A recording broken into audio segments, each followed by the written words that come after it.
Halo mahasiswa, Assalamualaikum warahmatullahi wabarakatuh.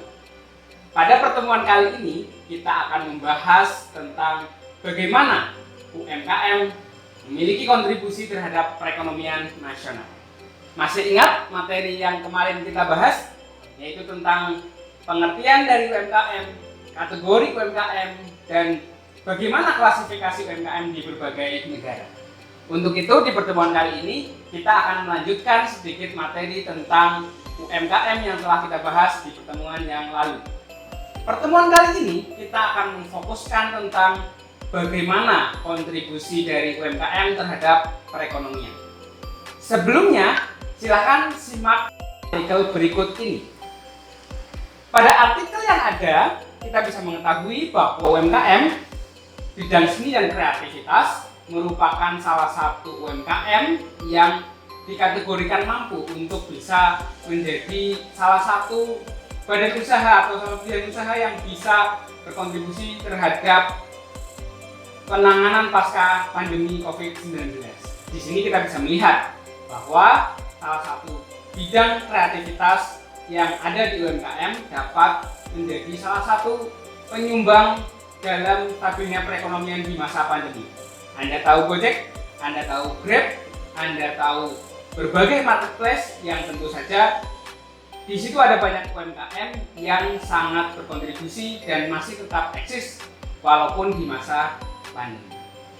Pada slide berikutnya, saudara akan mengetahui bahwa peranan UMKM terhadap perekonomian dapat dilihat dari berbagai sudut pandang. Sudut pandang yang pertama adalah bagaimana UMKM berperan terhadap peningkatan peluang kerja dan sekaligus mengurangi pengangguran. Adanya UMKM yang tumbuh di Indonesia atau di berbagai negara dapat menyerap tenaga kerja. Pada pertemuan sebelumnya kita sudah membahas itu bahwa masing-masing UMKM pasti memiliki kategori jumlah tenaga kerja yang ada di dalamnya. Berikutnya adalah bagaimana kemudian si UMKM ini berperan dalam meningkatkan pendapatan masyarakat.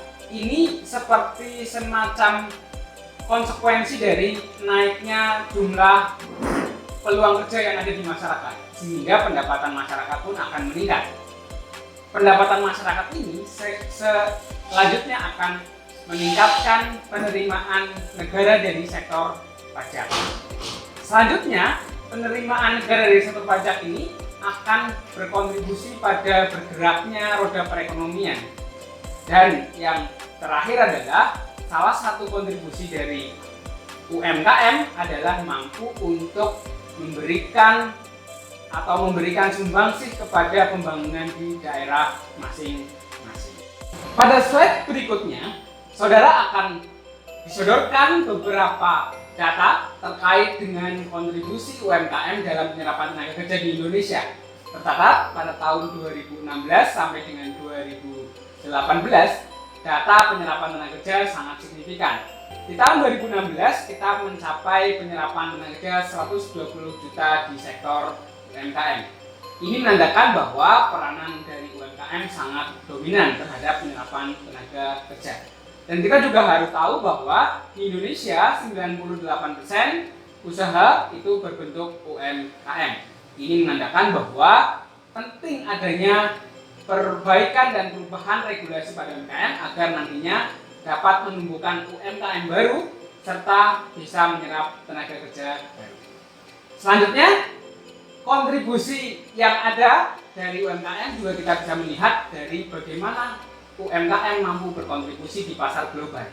Tentu saja dalam rangka kegiatan ekspor dan impor. Kita tahu adanya marketplace yang sangat berkembang pada era ini, di era digital ini, memungkinkan banyak UMKM untuk bisa go internasional. Sebaliknya, juga banyak UMKM dari luar di kawasan Asia Tenggara maupun di kawasan Asia yang juga masuk ke Indonesia. Pada tahap ini tentu saja tantangan kita semakin berat, yaitu bagaimana supaya UMKM kita tetap bersaing di kancah global. Berikut adalah beberapa data yang bisa saya sajikan terkait dengan kontribusi UMKM di dalam pasar global. Selanjutnya, ini adalah sebuah data tentang proyeksi bagaimana kontribusi UMKM negara-negara di Asia. Jepang, ya, yang kita tahu sebagai negara industri, ternyata 99% dari usaha yang ada di Jepang dibentuk UMKM. Selanjutnya ada negara-negara di Eropa yang ternyata sebagian besar, hampir 98% juga berbentuk UMKM. Dan ada juga negara Thailand yang sampai saat ini 62% porsi ekspor dari negara Thailand, negara gajah putih ini didominasi oleh ekspor dari sektor UMKM. Dan tentu saja tidak kalah menariknya adalah India dengan 38 sampai dengan 40% kegiatan ekspor dari negara tersebut dimiliki atau didominasi oleh UMKM. Selanjutnya, berikut adalah sebuah ilustrasi tentang bagaimana ekspor UMKM di pasar global. Kontribusi produk UMKM di pasar global masih belum maksimal kalau di Indonesia gitu ya. Di UMKM di Indonesia hanya memiliki porsi sekitar 31% dari total ekspor yang ada di negara-negara Eropa. Dan untuk tujuan negara di Amerika masih sedikit, hanya sekitar 16% saja. Kemudian dari seluruh negara Asia Tenggara, Indonesia masih sangat minim dalam kontribusinya di ekspor UMKM ya. Dia hanya menyumbangkan sekitar 6,3% saja dari total ekspor yang dilakukan oleh negara kita ini.